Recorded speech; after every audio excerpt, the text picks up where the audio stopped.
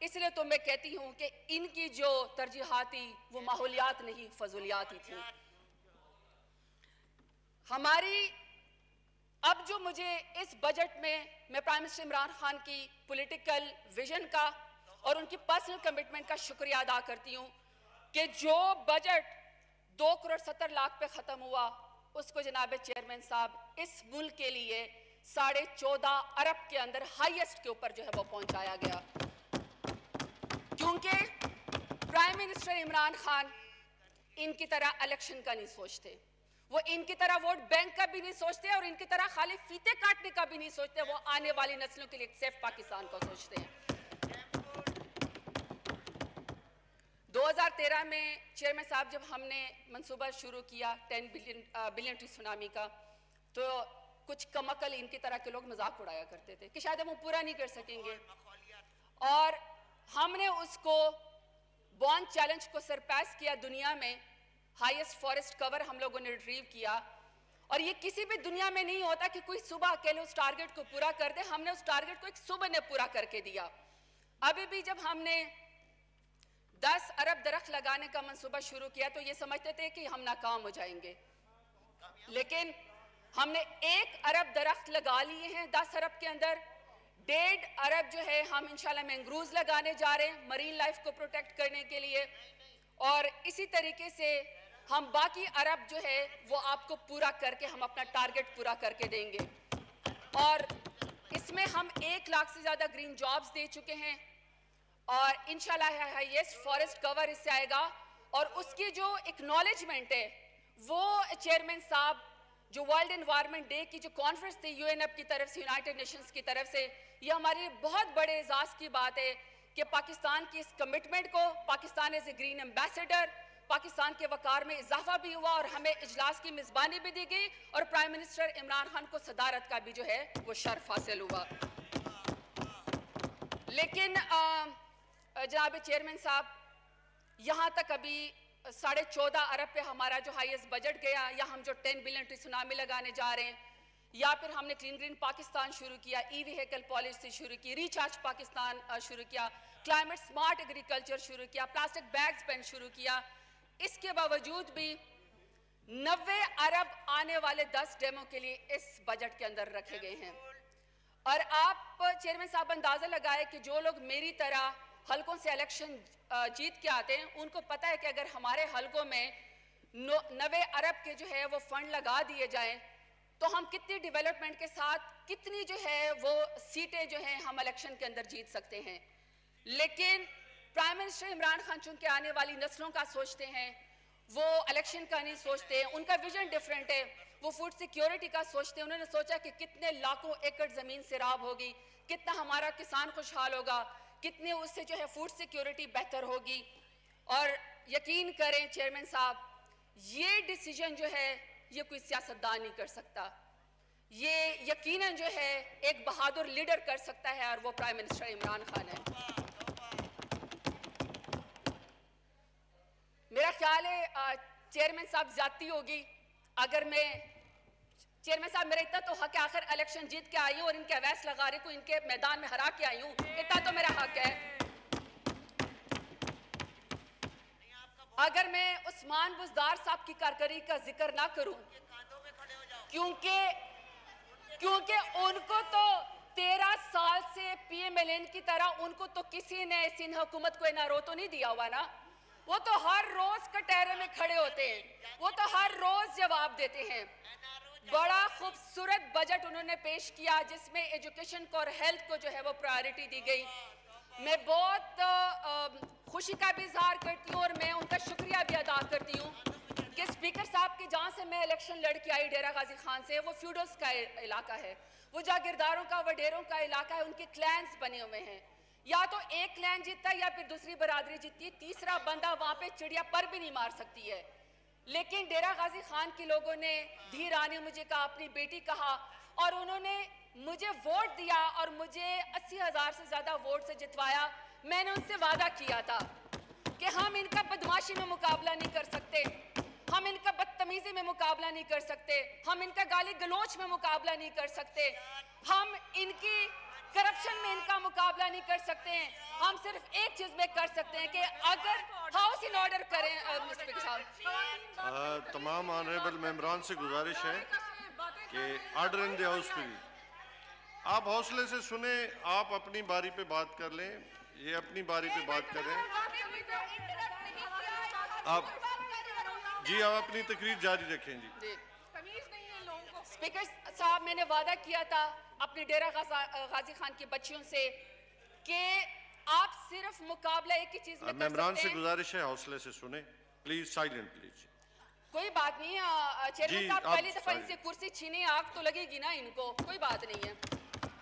تو ہم نے ڈیرہ غازی خان کی بچیوں سے وعدہ کیا کہ کوئی جو ویمن امپاورمنٹ ہے وہ تعلیم کے بغیر مکمل نہیں ہو سکتی ہے, اور وہاں پہ خواتین پڑھنا چاہتی ہیں, بچے یونیورسٹی کے لیول پہ آنا چاہتی ہیں, لیکن کوئی ایجوکیشن اور سخت پردہ سسٹم کی وجہ سے وہ اپنی تعلیم یا ماسٹر ڈگری مکمل نہیں کر پاتی. تو ان سے وعدہ کیا تھا کہ بچوں کی تعلیم کے لیے ضرور انشاءاللہ جو ہے آپ کا ساتھ دیں گے.